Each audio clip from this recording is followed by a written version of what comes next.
दक्षिण में बीजेपी का एक और धमाका।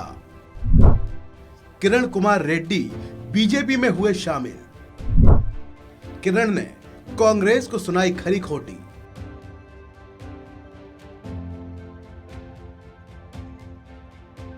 तस्वीरों में बीजेपी में शामिल होने वाले ये नेता कोई और नहीं बल्कि दक्षिण की राजनीति के दिग्गज और आंध्र प्रदेश के पूर्व मुख्यमंत्री किरण कुमार रेड्डी हैं।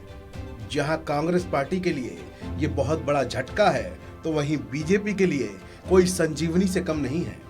एक के बाद एक कांग्रेस के बड़े दिग्गज पार्टी का साथ छोड़ रहे हैं और बीजेपी में शामिल हो रहे हैं। इससे पहले ए.के. एंटनी के बेटे अनिल एंटनी बीजेपी में शामिल हुए थे और अब तस्वीरें किरण कुमार रेड्डी के सामने आई हैं। इस मौके पर किरण कुमार रेड्डी ने क्या कहा, इसे भी सुन लीजिए।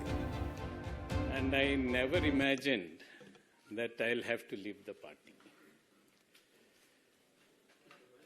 My father died very young. In fact, the opposition party were ready to leave the seat for me if I changed party.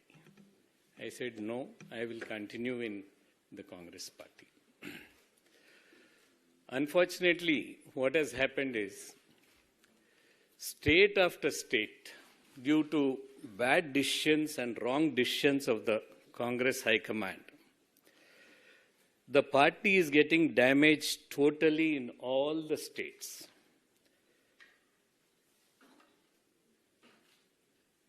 They don't interact with the people. They don't take the opinions of the leaders.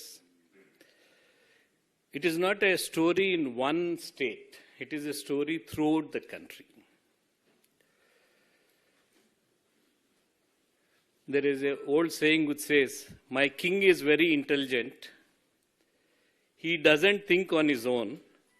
He doesn't listen to anyone's advice. I think you understood what I meant.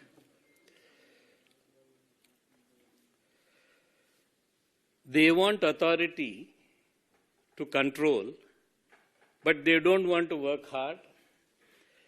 They don't want responsibility. BJP join करने के बाद किरण ने कहा, कांग्रेस लोगों तक नहीं पहुंच पा रही है और आला कमान के गलत फैसलों की वजह से पार्टी राज दर राज टूट रही है। ये एक राज्य की बात नहीं, लगभग सभी राज्यों का यही हाल है। किरण ने कहा कि मैं कांग्रेस के लिए कहना चाहूंगा कि कांग्रेस पार्टी के लोगों के मत को नहीं समझ पा रही है।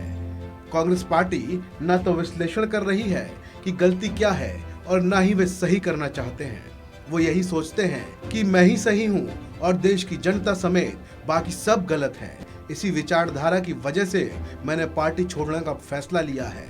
उनके लिए एक पुरानी कहानी है, मेरा राजा बहुत बुद्धिमान है, वो अपने आप नहीं सोचता और ना ही किसी का सुझाव मानता है। आप सबको पता चल गया होगा कि मैं क्या कहना चाहता हूँ।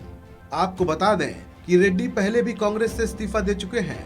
2014 में जब यूपीए सरकार ने आंध्र प्रदेश से तेलंगाना को अलग करने का फैसला किया, तब रेड्डी ने विरोध में पार्टी छोड़ दी थी, जिसके बाद रेड्डी ने अपनी पार्टी समैक्य आंध्र बनाई थी, लेकिन पार्टी कुछ बेहतर नहीं कर सकी। रेड्डी ने फिर वापस कांग्रेस को ज्वाइन कर लिया था। अब वो बीजेपी में आधिकारिक रूप से शामिल हो गए हैं। इस खबर में अभी इतना ही।